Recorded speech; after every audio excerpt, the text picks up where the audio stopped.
In the high-stakes world of politics, a bombshell report led by special counsel Robert K. Hur has thrust President Biden into the eye of a storm. Revealing startling revelations about his memory during his vice presidency and beyond, the report has sent shockwaves through the nation.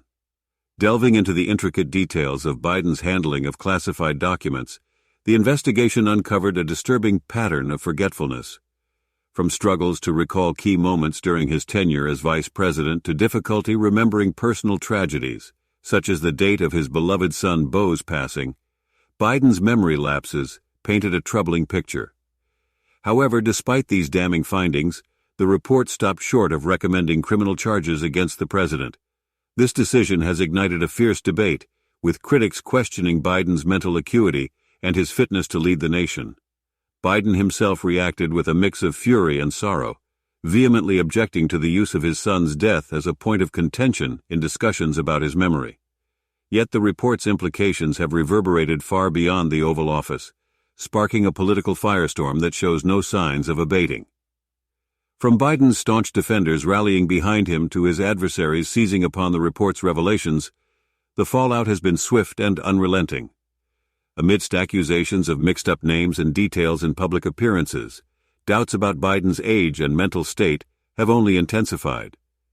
Yet amidst the chaos, the White House remains resolute, emphasizing the report's exoneration of criminal wrongdoing and rallying behind Biden's leadership.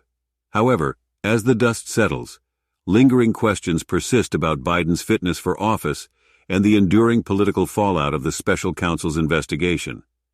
Here at radioai.ca, we seek to provide you with unbiased, objective reporting. We have examined over 1,000 comments from American individuals, and coming up are some of the comments. Following the comments, we will hear from retired Judge Judgy Judgerston, whose opinions on Supreme Court rulings are heard all over the free world. Now let's hear from America. Biden's memory problem. Have you paid any attention to the Trump children in the NY fraud trials? They can't remember a thing. Biden would be more likely to say he couldn't remember a detail, say an exact date, rather than just make something up. The special counsel wanted to make Biden look as bad as possible, which would please his Republican Party, so he pounced on every slip.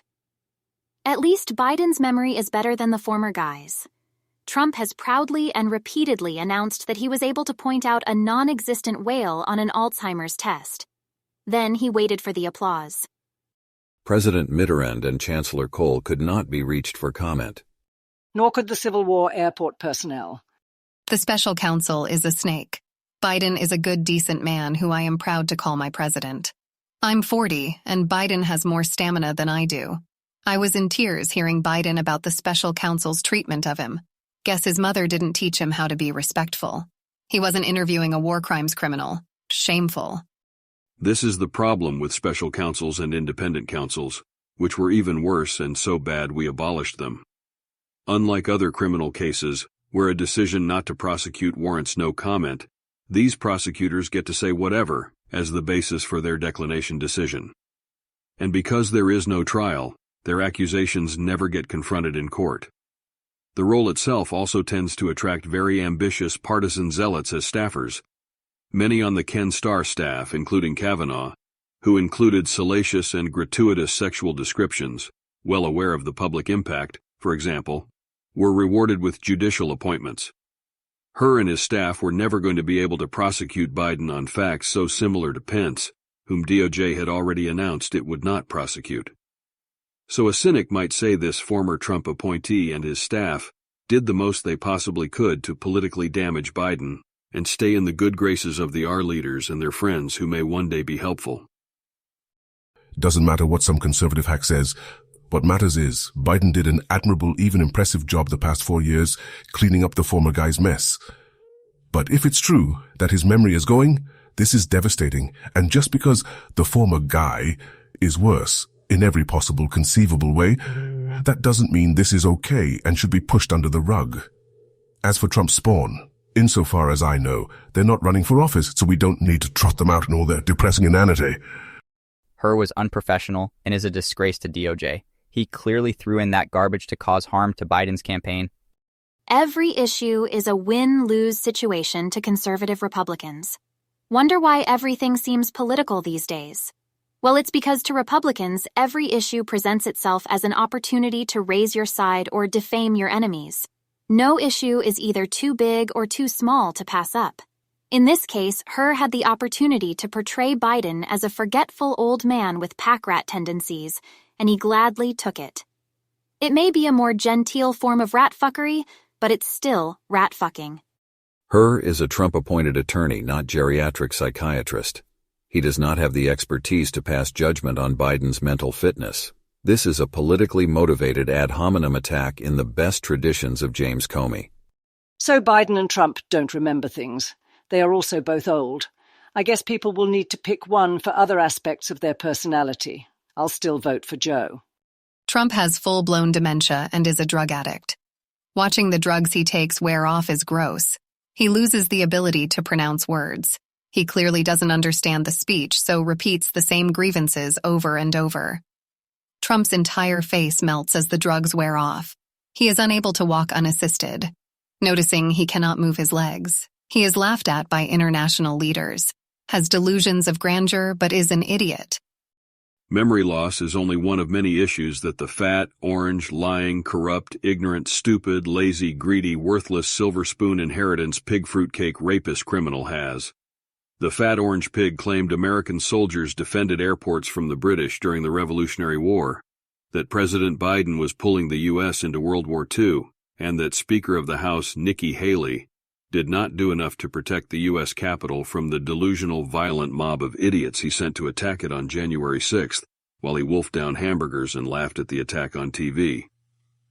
I don't care if Biden conducts his second term from a hospice, as long as that poor decrepit old man continues to oversee a resurgent U.S. manufacturing sector, the continued destruction of Russian military power, a concerted effort to deny women reproductive rights and health care, a determined campaign to crush nascent right-wing domestic terrorism, and the death of the GOP as an organized political threat to our democracy. Biden's memory clearly isn't what it used to be, but he's still a good person who is capable of leading our country, particularly with a strong team around him. Given the choice between him and the morbidly obese trust fund baby in clown makeup, insurrectionist with dementia who will surround himself with like-minded grifters, I'll take Biden all day, every day. And there you have it, folks. Comments from real Americans. Now I am proud to introduce the Honorable Judgy Judgerston of the Court of Public Opinion. I often used to tell a story about how I was going to retire and visit every national park in a new 40-foot RV. From when I first ascended to the bench in 1991, I had that idea in my head. Sometimes during a tough trial, I would retire to my chambers and leaf through RV brochures and look up state park information on the internet. I was all set. I saved my money all those years, invested wisely, and now I am the proud owner of a beautiful 43-foot top-of-the-line diesel coach. I turned down the high-priced university lecture circuit, simply to enjoy the remainder of my days birdwatching and reading. But yesterday I took my RV to a rental storage lot and parked it. Then I went home and cleaned up my old office, dusted off my Macintosh computer, and began filing the forms to set up a political action committee. My good wife put her hand on my shoulder and said, "Judgy, I am by your side all the way. The RV can wait. The Grand Canyon will look about the same later this year. That's right, folks. I can't retire." After yesterday's Supreme Court fiasco, I believe it's up to every voting American to step up. I hate to say it, but democracy is at stake. I am positive that if Donald J. Trump gets back in the White House, democracy is all but over for America. I am not kidding. In my professional opinion, America will surely be weakened and likely destroyed. I take this so seriously. I have watched as over 1 million Americans have lost their lives due to Trump's COVID negligence. I see low-income Americans struggle with putting food on the table because Trump gave billionaires a multi-trillion-dollar tax break and borrowed the money from the Chinese to pay for it. I watch how Fox News and Newsmax and other far-right-wing propagandist media companies deceive and lie constantly, gaslighting America at every turn. No, folks. We are under siege, and I am going to devote all my efforts to save America from tyranny. Please join me as I set up a PAC to finance an effort to educate Americans on the truth about the Republican cult of Donald Trump. Stay tuned and get ready to preserve the most important asset of America, its democracy.